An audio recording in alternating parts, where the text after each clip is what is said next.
Nuestra siguiente expositora, presentadora, hermosa amiga, maestra, hermana, linda, Laura Zapatero, con la primera familia humana.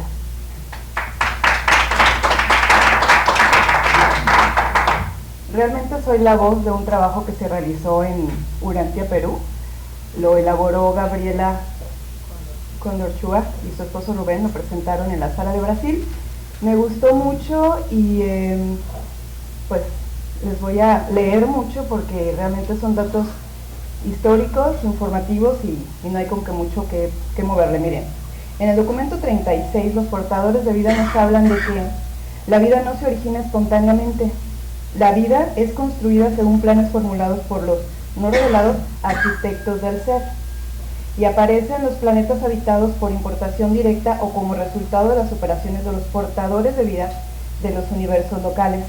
Los documentos que vamos a ver aquí son revelados por los portadores, que es el documento 60, 61, 62 y 63. Estos portadores de vida se cuentan entre los entes más interesantes y versátiles de la familia diversificada de los hijos de los universos. A ellos se les ha confiado diseñar y llevar la vida que va a tomar la forma de criaturas a las esferas planetarias. Después de plantar esta vida en tales mundos nuevos, permanecen ahí por largos periodos para fomentar su desarrollo. Entonces, hace apenas 1 millón de años, Urantia fue registrada en calidad de un mundo habitado. Una mutación dentro de la raza de los primates, la cual iba progresando, produjo repentinamente 2 seres humanos primitivos, los auténticos antepasados de la humanidad. Es evidente que nuestros primeros antepasados nacieron y se procrearon en un medio ambiente estimulante, vigorizante y difícil. De era en era surgen especies de vida animal radicalmente nuevas.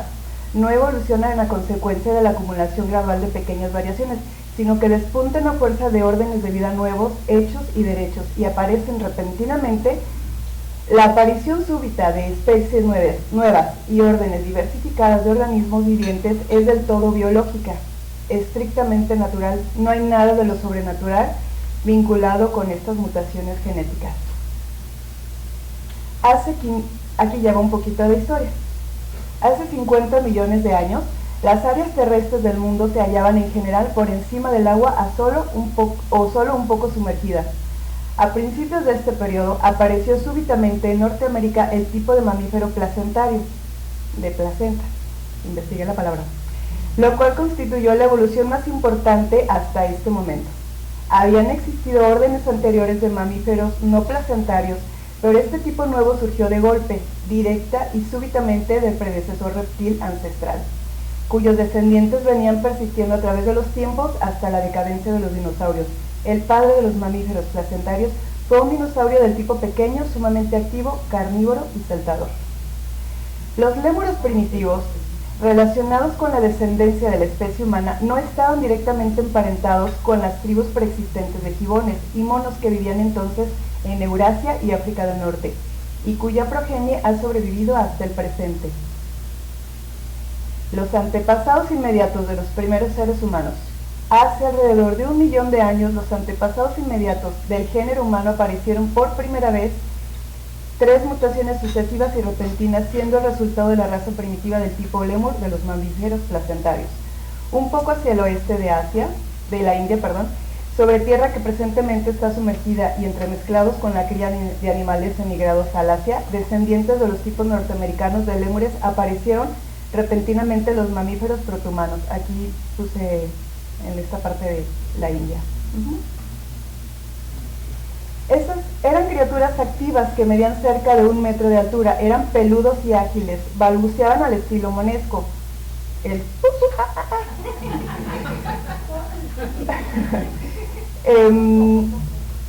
Estos mamíferos protohumanos llegaban a su pleno desarrollo a los 3 o 4 años de edad y tenían una vida media potencial de 20 años. Por lo general tenían una sola cría por vez, aunque ocasionalmente se daban gemelos. Eran capaces de pelear ferozmente para defender a su clan y eran tiernos en sus relaciones familiares, con un sentido de abnegación y rayando en la vergüenza y el remordimiento. Eran muy cariñosos y extremadamente leales a su pareja, pero si las circunstancias los separaban, elegían una nueva pareja. En la 70ª generación de este orden de vida, repentinamente un grupo nuevo de animales superiores, los mamíferos intermedios.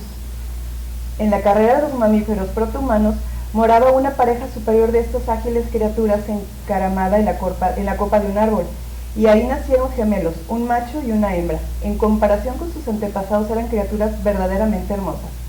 Su estatura era un poco más de 1,20 m. Eran más grandes que sus progenitores, contando con piernas más largas y brazos más cortos. Tenían dedos pulgares oponibles de funcionamiento casi perfecto, casi tan eficientemente como el pulgar de los humanos actuales para adaptarse a diversas tareas. Caminaban erguidos, disponiendo de pies casi tan bien adaptados para andar como los de las razas humanas posteriores. Sus cerebros eran inferiores a los de los seres humanos, y más pequeños, pero muy superiores a los de sus antepasados y comparativamente mucho más grandes. Los gemelos exhibieron desde temprana edad una inteligencia superior. Estos mamíferos intermedios fueron los primeros en exhibir una clara propensión a la construcción. Fueron la primera especie de mamíferos en proveer seguridad en refugios arbóreos y subterráneos.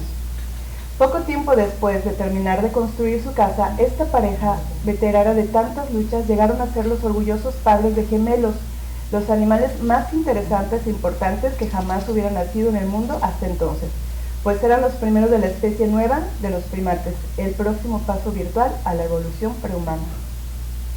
Contemporáneamente, con el nacimiento de estos primates gemelos, otra pareja, un macho y una hembra, particularmente retrasados de la tribu de los mamíferos intermedios, una pareja que era mental y físicamente inferior, también parecieron gemelos. Estos gemelos, un macho y una hembra, eran indiferentes a la conquista, solo se ocupaban de la consecución de sustento y puesto que no comían carne, al poco tiempo perdieron poco interés en la caza. Estos gemelos retrasados fueron los fundadores de las tribus sísmicas modernas.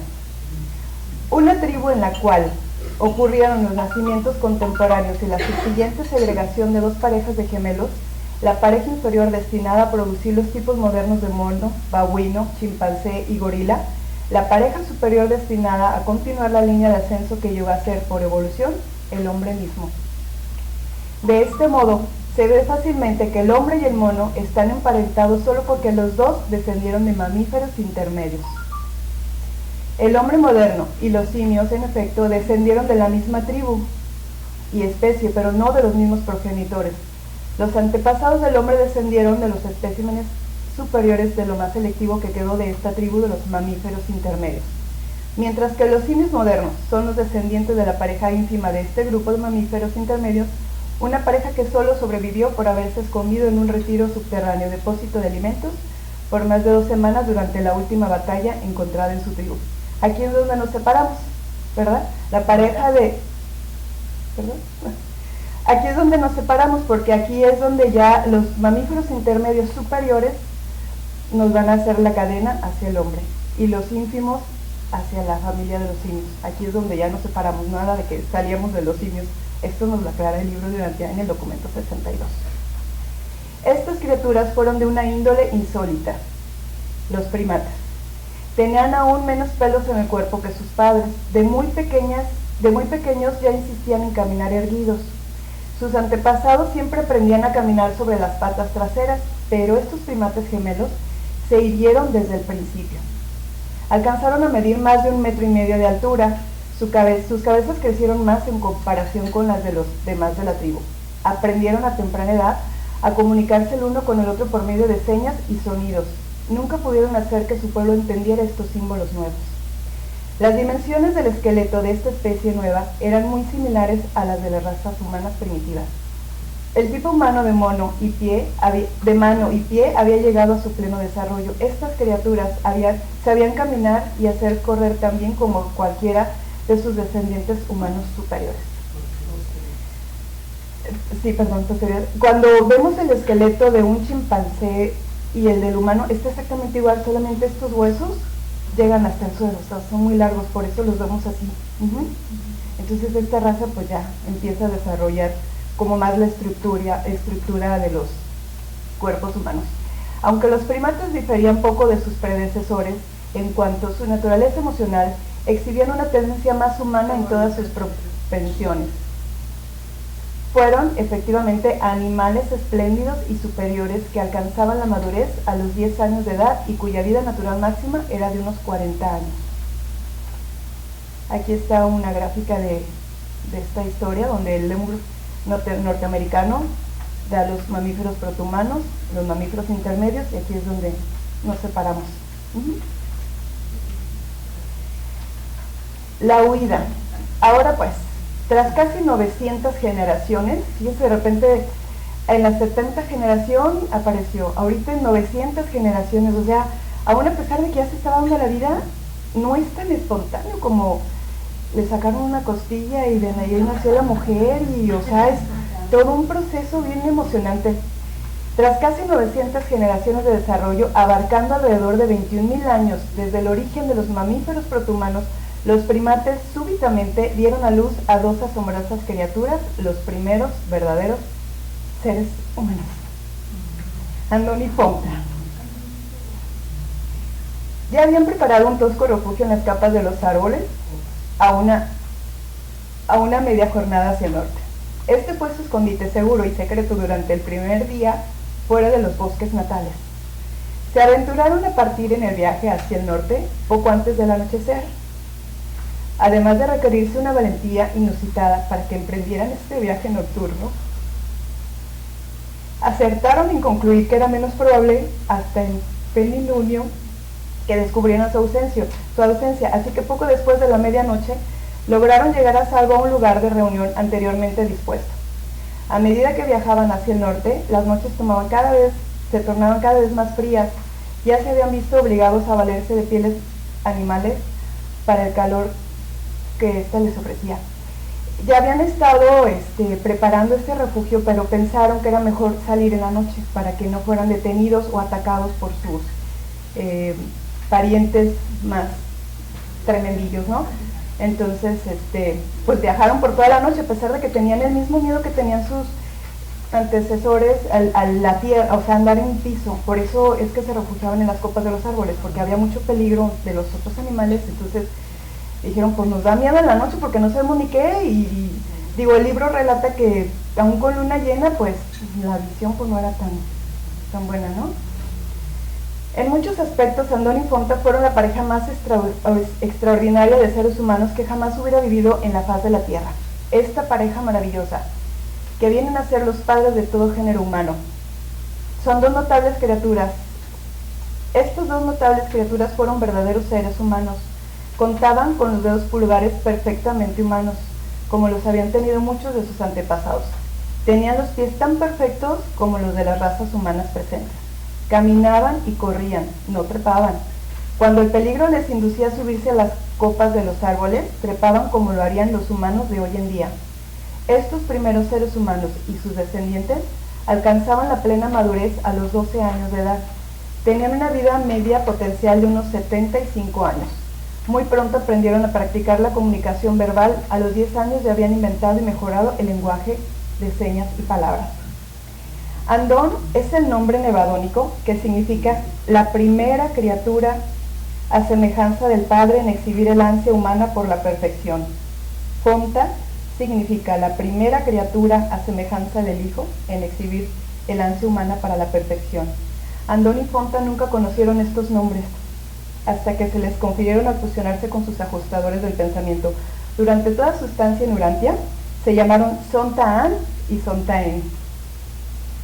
Sontaan significa amado por la madre y Sontaen significa amado por el padre. Ellos mismos se dieron estos nombres, cuyo significado es indicativo del afecto y estimación que se tenían. Les platicaba que la semana pasada se me vino así el Sontaan, Sontaen, como, no sé, me sonaba mucho esto, entonces por eso estoy así, estoy emocionada. Muchas emociones nuevas aparecieron tempranamente en estos gemelos humanos, pero el adelanto más extraordinario en el desarrollo emocional fue la aparición repentina de un grupo de sentimientos nuevos que eran realmente humanos. El grupo, dado a la adoración que comprendía el pavor, la reverencia, la humildad e incluso una forma primitiva de gratitud. La determinación de Andón y Fonta de huir de las tribus de los primates implica una calidad de mente muy por encima de la inteligencia inferior que caracterizaba a tantos descendientes posteriores suyos. los cuales se rebajaban a parearse con los primos retrasados de las tribus sísmicas. Se percataban vagamente de que eran algo más que meros animales, debido a la dotación de personalidad, la que fue aumentada por la presencia de su fuero interno de los ajustadores de pensamiento. La evolución de la mente humana. En un principio, únicamente el espíritu de intuición pudo funcionar en el comportamiento instintivo y reflejo de la vida animal primordial. Con la diferenciación de los tipos superiores, el espíritu de la comprensión pudo dotar a tales criaturas del don de la asociación espontánea de ideas. Más adelante observamos el espíritu de la valentía. En funcionamiento, los animales en trance de evolucionar desarrollaron en rigor una forma simple de autoconciencia de protección. Posteriormente, a la aparición de los grupos de los mamíferos, observamos el espíritu del conocimiento manifestarse en creciente medida. La evolución de los mamíferos superiores trajo la función del espíritu de consejo, con el consecuente desarrollo del instinto gregario y los principios del desarrollo social primitivo. A través de los tiempos de los mamíferos protohumanos, los mamíferos intermedios y los primates venían observando más y más el servicio incrementado de los 5 primeros ayudantes. Recordemos que son 7 los circuitos ayudantes de la mente. Cuando los gemelos tenían unos 10 años en que el espíritu de adoración hizo su primer contacto con la mente de la gemela y poco tiempo después de esto con el gemelo, cuando al año resolvieron finalmente, como resultado de un pensamiento mediativo y de una decisión basada en un propósito, huir de la querencia y viajar al norte, entonces comenzó a funcionar el espíritu de la sabiduría en Urantia y en estas 2 mentes ya reconocidas como humanos. Aquí ya completaron los 7 circuitos. Y haciendo fuego, antes de que llevaran un mes fuera de su tierra natal, Andón le indicó a su consorte que creía saber crear fuego con una piedra. Durante 2 meses trataron de utilizar la chispa de la piedra para encender un fuego. Cada día esta pareja golpeaba las piedras y se esforzaban por prenderle fuego al palo. Al fin, una tarde, a la hora de ponerse el sol, se desenmarañó el secreto de la técnica al ocurrirse a Fonta subirse a un árbol próximo para conseguir el nido abandonado de un pájaro. El nido estaba seco y sumamente inflamable. Por consiguiente, justamente al caerle la chispa, se originó una llamarada que produjo el fuego abundante. La familia de Andón. Transcurrieron casi 2 años desde la noche en que partieron los gemelos de su hogar hasta que nació su primer hijo. Le llamaron Sontag.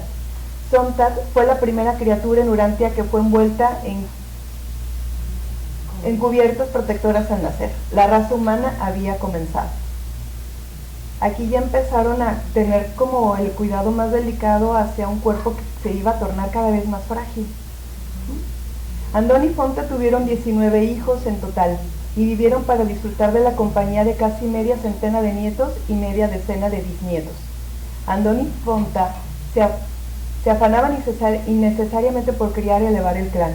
Vivieron hasta la edad de 42 años, ambos perecieron en un terremoto cuando les cayó un peñón colgante. Murieron ellos junto a sus 5 de sus hijos y varios nietos. Los clanes andónicos. El hombre primitivo, los andonitas, tenía los ojos negros y la tez morena, algo como la de un cruce entre la raza amarilla y la roja. La melanina, que es el pigmento original de la piel andónica, estos primeros andonitas se parecían más a los esquimales de hoy en día que a ningún otro tipo de ser viviente, humano viviente. El hombre primitivo se sonreía ocasionalmente, pero nunca se entregaba a la risa vigorosa. El humor fue un legado de la raza posterior de Adán. Fueron una tribu magnífica. Los varones peleaban heroicamente por la seguridad de su pareja y prole. Las hembras se dedicaban cariñosamente a sus hijos. Estos primeros hombres contaban con un afecto enternecedor para con sus camaradas. Y la interacción de las familias que iban expandiéndose redundó en desavenencias y malentendidos. Las enemistades entre familias aumentaron. Se declaraban guerras y graves pérdidas se sufrieron. Algunas de estas pérdidas fueron irreparables. Algunos de las fuentes de habilidad e inteligencia más valiosas del mundo en estas ocasiones se perdieron por siempre jamás. La dispersión de los andonitas. Esta familia de Andoni Fonta se mantuvo unida hasta la 20ª generación, cuando la combinación de la competencia por el sustento con el razonamiento social ocasionó el principio de la dispersión. La geografía de aquellos tiempos los encaminó hacia el norte y alcanzaba esta gente cada vez más al norte en sus viajes hasta que se los impidió la tercera glaciación. Estas tribus andónicas fueron los primeros moradores de las riberas fluviales de Francia. Habitaron a lo largo del río Somme por decenas de miles de años. El Somme es el único río que los glaciares no cambiaron. Estos aborígenes de Urantia no moraban en los árboles, preferían acampar cerca de los bordes de un bosque y junto a un riachuelo. Los andonitas fueron cazadores prósperos y denonados, y con excepción de las bayas silvestres y ciertas frutas de los árboles, vivieron exclusivamente de la carne. Los andonitas no se demoraron en desarrollar el temor a las fuerzas naturales, truenos, relámpago, lluvia, nieve, granizo y hielo. Pero el hambre fue el afán que constantemente reaparecía en estos días primitivos, y puesto que subsistían en gran medida de los animales, con el tiempo llegó a evolucionar una especie de adoración a los animales. Durante el periodo en que estaba en boga la adoración a un animal particular, lo pintaban con trazos toscos sobre las paredes de las cuevas, y después, al continuar progresando las artes, tal deidad animal se tallaba en varios ornamentos. Onagar es el primer maestro de la verdad. A medida que la dispersión andónica se extendía, la calidad cultural y espiritual de los clanes iba empeorando durante casi 10.000 años hasta los días de Onagar. O sea, cada quien por su lado, ya todos por ningún lado. Ya tenían inteligencia, ya tenían más conocimiento, pero no había alguien que convocara. Entonces, Onagar nace 983.323 años, contando desde 1934 después de Jesucristo, y vivió hasta la edad de 69 años. Asumió el mando de estas tribus, instituyó un gobierno tribal eficaz que siguió sin par entre las generaciones sucesivas durante muchos milenios. Sembró la paz entre ellas y por primera vez les dio a todos en adoración de el que da el aliento, a los hombres y los animales. Onagar mantuvo su sede en los márgenes antiguos del Mediterráneo, que presentemente viene a ser la región del Mar Caspio, en un asentamiento llamado Oban. ¿Lo mencionaba Jaime hace un momentito? ¿Qué está por aquí? Que casualmente de repente le llaman el mar, pero está totalmente cercado por tierra, y entonces de repente le llaman el lago más profundo, pero realmente por la salinidad es considerado un mar. Desde Oban envió maestros a los asentamientos remotos para difundir sus nuevas doctrinas de una sola deidad y su concepto del más allá, que él denominó el gran más allá. Estos emisarios de Onagar fueron los primeros misioneros del mundo. También fueron los primeros seres humanos en cocer la carne, los primeros en utilizar el fuego con regularidad para preparar la comida. Y aquí una pequeña oración que se me hizo preciosísima. Con esta inocencia humana, por decirlo de alguna manera: oh aliento de la vida, danos nuestro sustento de este día, redímenos de la calamidad del hielo, sálvanos de nuestros enemigos del bosque, y con gran misericordia recíbenos en el gran más allá. Aunque tanto Andón como Fonta habían recibido ajustadores del pensamiento, tal como lo habían recibido gran parte de sus descendientes, fue hasta los días de Onagar que los ajustadores y serafinos guardianes llegaron en grandes números a Urantia. Esta fue la edad de oro del hombre primitivo. Andón y Fonta, los espléndidos fundadores de la raza humana, recibieron reconocimiento cuando, a la llegada del príncipe planetario, hubo la adjudicación en Urantia, y a su debido momento surgieron del régimen de los mundos de estancia con el estado de ciudadanía de Jerusalén. Bien que nunca se les ha permitido volver a Urantia, conocen la historia de la raza que fundaron. Se dolieron de la traición de Caligancia, se lamentaron del fracaso de Adán, pero se regocijaron sobremanera al recibir el aviso de que Micael había seleccionado su mundo para el escenario de su último auto-otorgamiento. En Jerusalén, tanto Andón como Fonta se fusionaron con sus ajustadores del pensamiento, al igual que se fusionaron varios hijos suyos, Sontag inclusive, pero la mayoría de sus mismos descendientes inmediatos solo lograron la fusión con el espíritu. ¿Qué dice la ciencia al respecto? Es una revista científica que mundialmente conocida y donde participan muchos científicos, la revista Nature. Y por aquí hay unas aseveraciones. La evidencia fósil del periodo entre el hombre de Pekín hace aproximadamente 1.000.000 a 500.000 años y el hombre moderno más temprano encontrado en China hace aproximadamente 40.000 años es escasa y a menudo es confusa y ambigua. Es el episodio menos comprendido en la evolución humana, dice Russell Sisson, un paleoantropólogo de la Universidad de Iowa. Dijo a Nature. Jane Quid, es otra científica, escribió: el cuento está aún más confundido por los fósiles chinos analizados en las últimas 4 décadas, lo que pone en duda la progresión lineal del Homo erectus africano a los seres humanos modernos. Muestra que entre aproximadamente 900.000 y 125.000 años atrás, Asia Oriental estaba repleta de homínidos, dotados de rasgos que los situaban entre el Homo erectus y Homo sapiens, dice Yu Xin-Su, paleontólogo del Instituto de Vertebrados de la Academia China de Ciencias, Paleontología y Paleoantropología. En Beijing estos fósiles son un gran misterio, dice Sisson, representan claramente especies más avanzadas que el Homo erectus, pero nadie sabe lo que son porque no parecen encajar en ninguna de las categorías que conocemos. Dicen aquí en la revista que siempre se ha dicho pues que la raza comenzó en África. Entonces cualquier estudio científico que se haga al respecto dicen partiendo de África. Entonces que ahorita de repente el hombre de Pekín les mueva fechas y todo, entonces es ahí donde los científicos están así. El documento 79 nos dice que Asia es la cuna de la raza humana. Andón y Fonta nacieron ahí, en una sureña península de este continente y en las alturas de lo que hoy en día es Afganistán. Sus descendientes Banodan fundaron un primitivo centro cultural que ha persistido por más de medio millón de años. Aquí en este centro oriental de la especie humana, las gentes Sanji se diferenciaron de los andonitas. Entonces Asia, según nos dice el libro, es el primer lugar donde surge la raza humana. Los portadores de vida, que son los que nos están revelando esta información, pasaron por larga vigilia aguardando atentos desde el día en que plantaron por primera vez el plasma vital en las aguas planetarias. Y naturalmente, la aparición de los primeros seres realmente inteligentes y volitivos trajo gran júbilo y suprema satisfacción. Al mediodía después, esto es muy padre, después de la huida de los gemelos, aconteció el ensayo inicial de la transmisión de las señales del circuito universal hacia el foco receptivo planetario en Urano. A los 3 días de la huida de los gemelos y antes de que el cuerpo de los portadores de vida partiera, arribó el arcángel de Nevadón del establecimiento inicial de circuitos planetarios.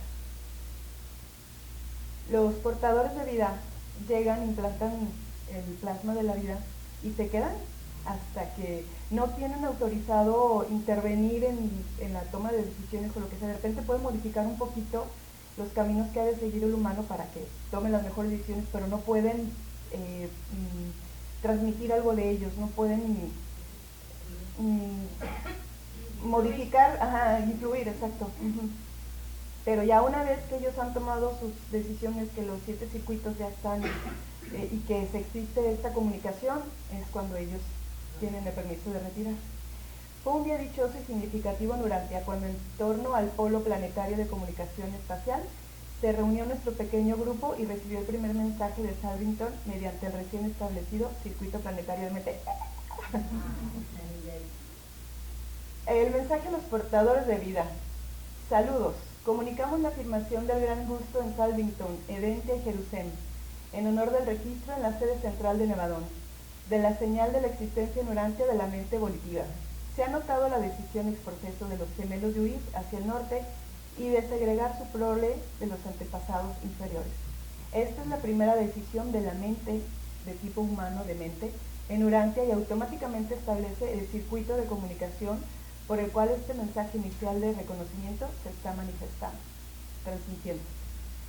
Estos mensajes de Salvington, Edentia y Jerusalén formalmente marcaron la terminación de la supervisión del planeta por los portadores de vida. Llevábamos muchísimas épocas de servicio asistidos únicamente por los 7 espíritus ayudantes de la mente y por los controladores físicos decanos. Se otorgó permiso para dejar atrás a 2 portadores de vida veteranos con 12 asistentes y a mí me seleccionaron como uno de este grupo y desde entonces he permanecido en Urantia. Sigue aquí. Listo. Les voy a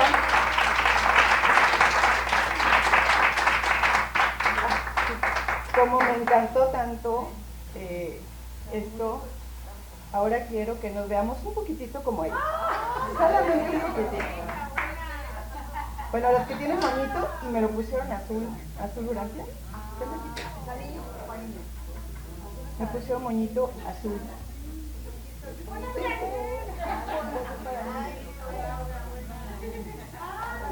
Nena.